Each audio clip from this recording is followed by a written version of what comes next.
আমার শেষ কথা, যারা মসজিদ মাদ্রাসাকে ভাঙে, মসজিদ মাদ্রাসার বিরোধী করে, কোরআনের বিরোধী করে, দুর্গাপুরে বোল্ডুজার যে মাদ্রাসা ভেঙেছে না ভাঙেনি, বলেছে মাদ্রাসার বাচ্চাদেরকে মিড ডে মিল দেবো না, রাস্তার কুকুরের বাচ্চাকে মিড ডে মিল দেবো, রাজ্য সরকার বলেছে না বলেনি? এই সবগুলো কথাকে নিয়ে আমি এক কথাই উত্তর চাইছি, কেন্দ্র সরকার জালিম না জালিম নয়? কারা কারা বলছেন জালিম একটু হাত তুলে সাক্ষী দেন, হাত লম্বা করে তুলবেন। কেউ হাত তুলতে বাকি আছে কি একটু দেখেন, কেউ হাত তুলতে বাকি আছে কি দেখেন। কেউ বাকি থাকলে তার সঙ্গে ঝগড়া করবেন না, শুধু চিনে নেবেন যে গাদ্দার আমাদের নয়। কেন কেন্দ্র সরকারকে যে জালিম মানতে অসুবিধা হয়, সে কি আমাদের ভাই? জোরে বলুন আমাদের। হাত লম্বা করে তুলে বলুন কেন্দ্র সরকার জালিম হ্যাঁ কি না? যে মসজিদ ভাঙে সে জালিম নয়, যে কোরআনের বিরোধী করে সে জালিম নয়, যে মাদ্রাসা মিটাই সে জালিম নয়, অবশ্যই জালিম। হাত নামান, হাত নামান। এবারে দ্বিতীয় প্রশ্ন, রাজ্য সরকার জালিম না জালিম নয়? কারা কারা বলছেন জালিম হাত তুলে দেখান, হাত তুলে দেখান।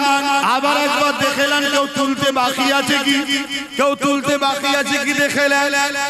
দেখলে ঝগড়া করবেন না, ঝগড়ার পক্ষে আমরা নয়, শুধু জেনে নেবো এ আমাদের নয়। হাত নামান। রাসূলুল্লাহর হাদিস মেশকা শরীফের কি বললাম, কোন মুসলমান যদি জালিমকে জানার পরও তাকে শক্তিশালী করার জন্য সাথ দেয়, সে মুসলমান ইসলাম থেকে বেরিয়ে যাবে। রাসূলুল্লাহর হাদিস।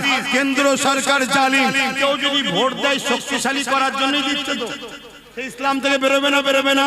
রাজ্য সরকার জালিম, একেও যদি কেউ ভোট দেয় শক্তিশালী করার জন্যই দিচ্ছে তো, তাহলে সে ইসলাম থেকে বেরিয়ে যাবে না, যাবে না? যে ইসলাম থেকে বেরিয়ে যায় তার ঈমান থাকবে। এগুলো তো হাদিস থেকে দিলাম, সময় একটু কাছে বেঁচে থাকলে কোরআন থেকে দলিল দেব।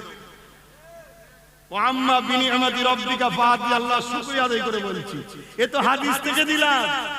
একটু কাছে এসো, কোরআন থেকে দলিল দেব যে এদেরকে সাপোর্ট করলে ঈমান থাকবে, ইনশাআল্লাহ দলিল দেব। এবারে এই বক্তব্যটাকে কেটে কোন একটা মুরব্বির সঙ্গে এই বক্তব্যটাকে জুড়েছে, জুড়ে বলছে দেখো ইনি বলছে হারাম, উনি বলছে চলবে। উনি তো ঠিকই বলেছে চলবে, আর আমিও বলছি কি বলছি। উনি চলবে কখন বলেছিল? যখন বলেছিল 10,000 মাদ্রাসা দেবো। উনি চলবে কখন বলেছিল? যখন বলেছিল ফুরফুরায় রেল হবে। উনি বলেছিল কখন? যখন মানুষের ভালো কথা বলেছিল, তখন মুখোশ ছিল মমতার মুখে, এখন মুখোশ উঠে গিয়ে পেতনির মুখ বেরিয়ে পড়েছে, একে আর সাথ দেওয়া যাবে? এবারে তাহলে শীতকালের অনেকে গরমকালে ঝুললে হয়, 10 বছর আগের কথা এখন ঝুললে হবে? কথা মাথায় ঢুকছে না, ঢোকে না। এই মুরব্বি, মুরব্বির সম্মান করতে হবে। কে বলেছে করবো না? কিন্তু তিনি তো এখন বলেন, তিনি তো ভালো যখন ছিল ভালোকে ভালো বলেছে। আচ্ছা আমি যদি আপনাকে, কেউ যদি কোনো মুসলমান যদি আপনাকে সালাম দেয় বা আমাকে সালাম দেয়, আমি জবাব দেবো না? দেবো না? কালকে যদি সে ইসলাম ছেড়ে দেয় আর সালাম দিলে জবাব দিয়ে যাবে? তাহলে যখন ভালো কথা বলেছিল লোককে ভালো বলেছে, আর যখন আজকে পেতনিকে চিনতে পেরে গেছে আর ভালো বলা যাবে? এখন আমার শেষ কথা, ওয়াকাফকে কারা বাঁচাতে চান একটু হাত তুলে দেখান। মারহাবা, মারহাবা, নারে তাকবীর, নারে তাকবীর। এখানে একটা নামাজ হবে, আর 10 মিনিট বলবো, তারপরে নামাজ পড়াবো। কথা বুঝে আসছে? 10 মিনিট বলে নামাজ হবে। তাহলে ওয়াকাফকে বাঁচাতে চান সত্যি তো? তা যে রাস্তায় আমার ওয়াকাফকে নিয়েছে, এই রাস্তাটার নাম কি? রাজশক্তি। যে পাওয়ারে নিয়েছে, পাওয়ারটার নাম কি? তাহলে রাজ পাওয়ার দখল করেই তো কাটতে হবে নাকি? জোরে বলে। তাহলে আজকে বলো, দিদি মুদি ওয়াকাফের পক্ষে না বিরুদ্ধে? দিদি মুদি ওয়াকাফকে বাঁচাতে চাইছে না মিটাতে চাইছে? মিটাতে চাইছে।